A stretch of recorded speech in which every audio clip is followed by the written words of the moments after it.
Salut les archers, salut les toxophiles, j'espère que vous allez bien. Bonne rentrée à tous et à toutes. Didier à Paris 2023.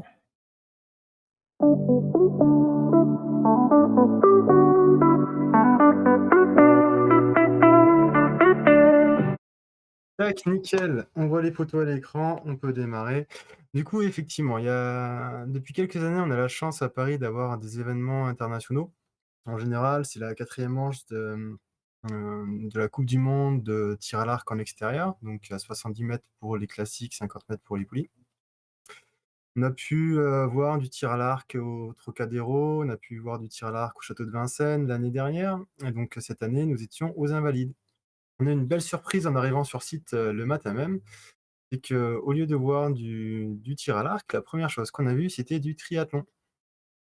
En effet, en fait, la ville de Paris, utilise cette année, des week-ends tests, des semaines tests, où ils mettent plusieurs sports d'un coup au même endroit, au même moment pour se préparer pour les JO qui arrivent, l'été prochain. Donc c'est vraiment une belle surprise de voir le triathlon, surtout que le pont sur le pont Alexandre III, c'était le passage où ils passaient, du vélo au, à la course à pied, et on sentait vraiment la ferveur des supporters, et voilà, c'est vraiment une bonne ambiance déjà dès le départ, avant même de rentrer sur le site de la compétition de tir à l'arc. Donc on va pouvoir passer à la photo suivante, où on voit effectivement, voir le champ de tir, on va dire, devant les Invalides et donc juste à côté de la tour Eiffel. Donc vraiment un cadre, idyllique, très sympathique à vivre. Sous le soleil, pas beaucoup d'ombre, il faisait très beau, très chaud, ça c'est vrai que c'était, on va dire, le seul point négatif si on peut dire, et encore c'était pas vraiment canicule entière, donc on en a bien profité, on a bu de l'eau et tout allait bien.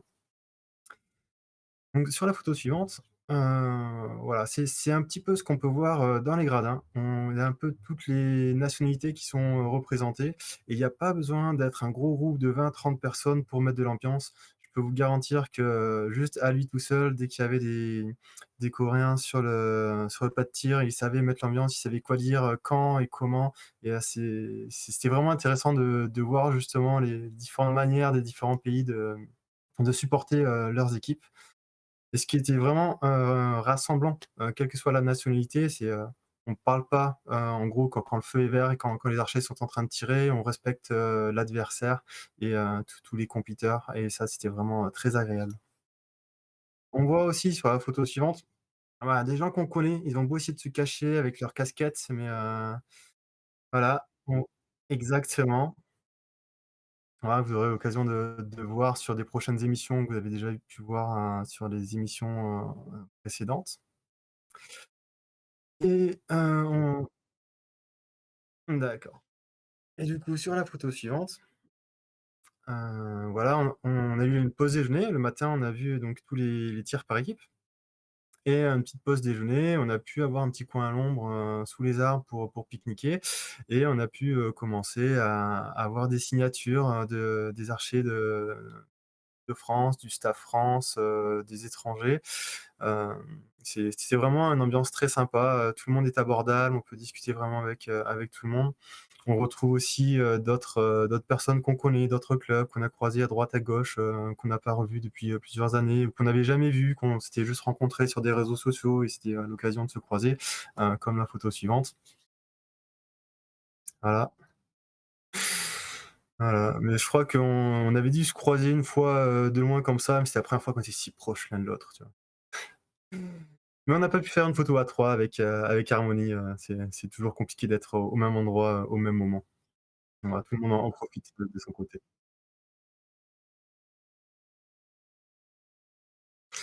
Voilà, donc bonne ambiance, pendant la pause déjeuner et ensuite, sur la photo suivante, on peut voir que, on reprend et là pour les, tirs individuels, notamment avec une Française, Lisa Barbelin, chez les classiques femmes. Qui nous a vraiment, vraiment fait vibrer, sur le stade et c'est là aussi où c'est intéressant de voir la différence de mentalité, de préparation, quand on arrive sur le pas de tir pour les archers. Je diviserais ça en 2 grandes catégories. On va dire tout le côté, asiatique où il laisse vraiment rien transparaître, aucune émotion et il y a rien qui transparaît et au contraire, on va dire le côté occidental, européen, on a pu avoir des Brésiliens, des Américains. Où là, au contraire, on sent beaucoup plus toutes les émotions, aussi bien à l'arrivée sur le pas de tir que pendant les flèches, qu'après les volées, que sur le podium ou partout ailleurs, quoi. Donc c'est vraiment intéressant de voir ces 2 côtés et d'essayer de comprendre ce qui se passe, dans la tête des archers. On peut pas savoir vraiment ce qui se passe, mais il y a des indices qu'on arrive à voir, à sentir, heu et c'est vraiment intéressant. Il y a des choses aussi qu'on vit quand on est sur place, qu'on voit pas forcément à la télé. C'est un petit peu tous les tics que chacun peuvent avoir. C'est la relation qu'ils peuvent aussi avoir avec leur coach qui est derrière. Il y en a certains, on a plus l'impression que les coachs vont pousser, presque le crier dessus. C'est pas ça, mais c'est l'idée qu'on pourrait en avoir si on connaît pas et qu'on se passe juste derrière. Et d'autres, en fait, qui disent rien, qui font juste regarder, ça suffit. J'en ai vu un aussi, à chaque flèche tirée, il avait un petit calepin. Il notait sur le coach notait sur son calepin, quelque chose. Bon, j'ai supposé que c'était un impact en cible pour potentiellement aider au réglage ou autre. Je sais pas si c'est juste ça ou si c'était autre chose. Je pense que je saurai jamais. Mais voilà, c'était vraiment intéressant de voir un petit peu tous ces tics, de chacun. Hop, si on passe à la suite. Donc, à la fin, donc on a pu voir sur place, demi-finale, non, petite finale et finale pour, en individuel pour les femmes et ensuite pour les hommes. Donc, Lisa, la seule française en liste, a pu, gagner sa demi-finale, donc est montée en finale et a perdu sa finale. Et du coup, elle était à la deuxième place. Et du coup, c'était son premier podium sur, une coupe du monde. Donc on sentait vraiment, toute l'émotion et elle a perdu contre une américaine. La coréenne a fini troisième. C'est le seul podium où c'était pas un des coréens sur la première marche. C'est quand même à noter. Il y a quand même une suprématie coréenne, toujours dans le monde du tir à l'arc, aujourd'hui. Et ouais, voir sentir de l'émotion de l'américaine et de Lisa sur le podium, c'était vraiment quelque chose, ouais. Et pas plus que l'américaine, en fait. Et c'est sûr que comparé aux Coréens, elles le sont. Voilà, les Coréens, ils laissent pas transparaître grand-chose. Mais voilà, entre l'américaine, le brésilien, l'italien, il y avait un italien qui était là aussi, qui a fini sur le podium, qui était un peu plus réservé, mais c'était plus une cocotte minute, quoi. On voyait rien, puis d'un coup ça explose, alors que non, chez les asiatiques, les Coréens notamment qui étaient là, il y a rien qui transparaît, quoi. C'est vraiment impressionnant. Ouais, quand ils font un petit 10 rattrapé avec un petit coup de bras ou ce genre de choses, quoi.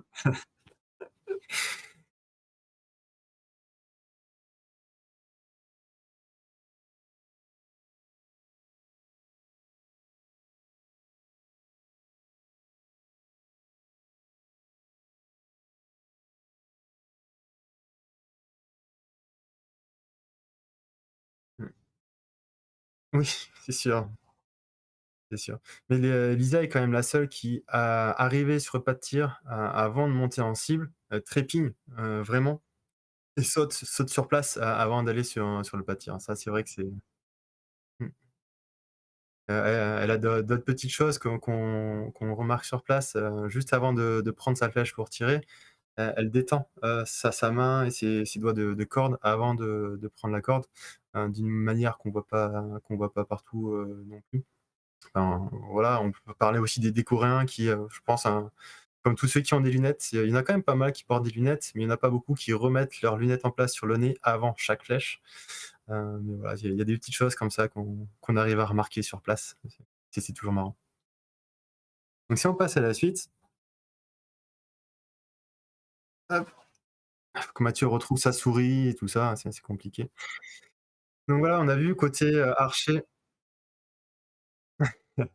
Donc on voyait les côtés des archers, où derrière les archers, il y avait les invalides et donc de l'autre côté, on voit les cibles avec, le pont Alexandre III, derrière. C'est pour montrer un petit peu l'ambiance avec les gradins de chaque côté, les caméras diffusées en direct sur, la boire d'archerie. Évidemment, on peut aussi suivre en ligne, tous les résultats sur INCO, flèche par flèche.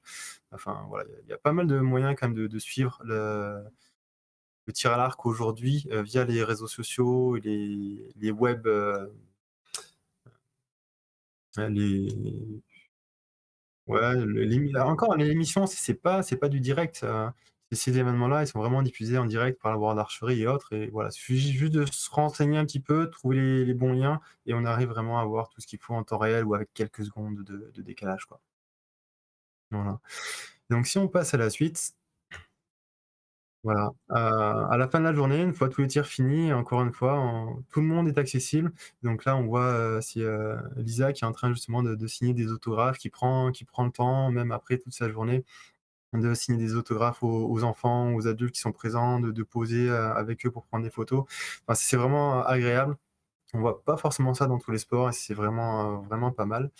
Donc si tu passes à la suite, on retrouve, pas mal sur les réseaux sociaux d'articles justement avec voilà, différentes personnes qui posent, avec un peu tout le monde et si tu passes à la photo suivante, on a un zoom sur la carte de l'événement, signée par, beaucoup d'athlètes. Je dis pas d'archers parce que si vous regardez dans le lot toutes les signatures, on retrouve aussi, par exemple, Tony Estanguet qui était présent, justement puisque l'événement était, support de préparation aux jeux olympiques. Voilà, donc il était présent, il a pris le temps de signer. On retrouve, pas mal d'olympiens, qui étaient présents aussi et qui prennent le temps, pour tout le monde d'être là, de signer, de discuter, d'échanger quelques mots. C'est vraiment très agréable et ça donne envie de vraiment de continuer, de partager ce qu'on connaît, ce qu'on sait faire et le monde du tir à l'arc, quoi.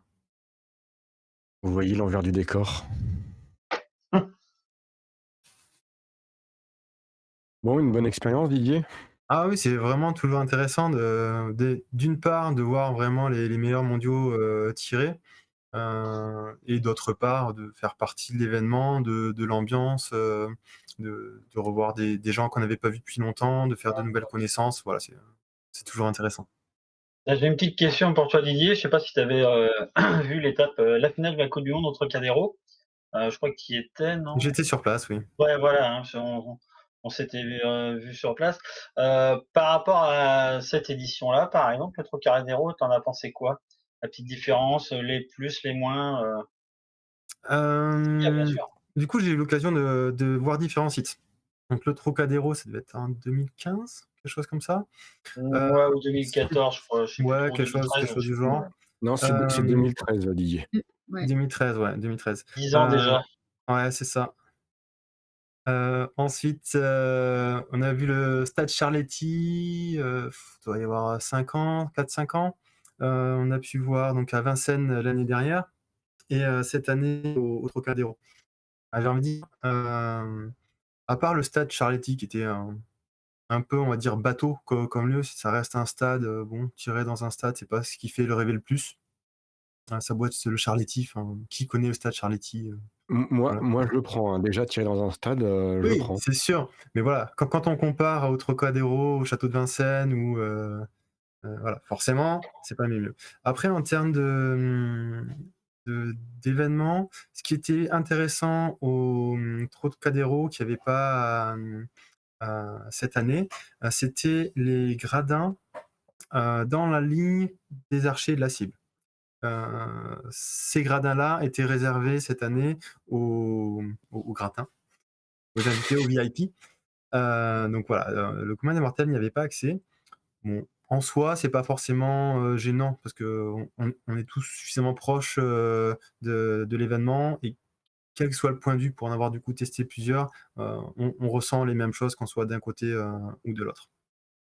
Mais après voilà, le lieu, ben, tant que c'est mythique, ça reste mythique, et l'organisation autour, Cette année, c'est vraiment un cran au-dessus des années précédentes. On sent qu'ils apprennent un petit peu chaque année.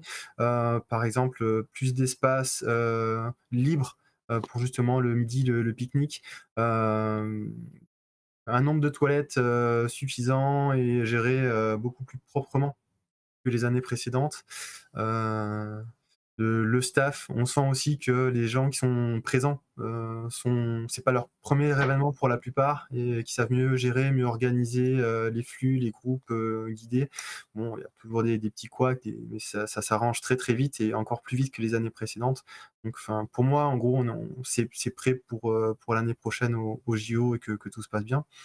Sachant que la grosse différence qu'il y aura, entre cette année et les JO, c'est que les gradins ne seront pas disposés tout à fait de la même manière et la zone risque d'être un petit peu différente.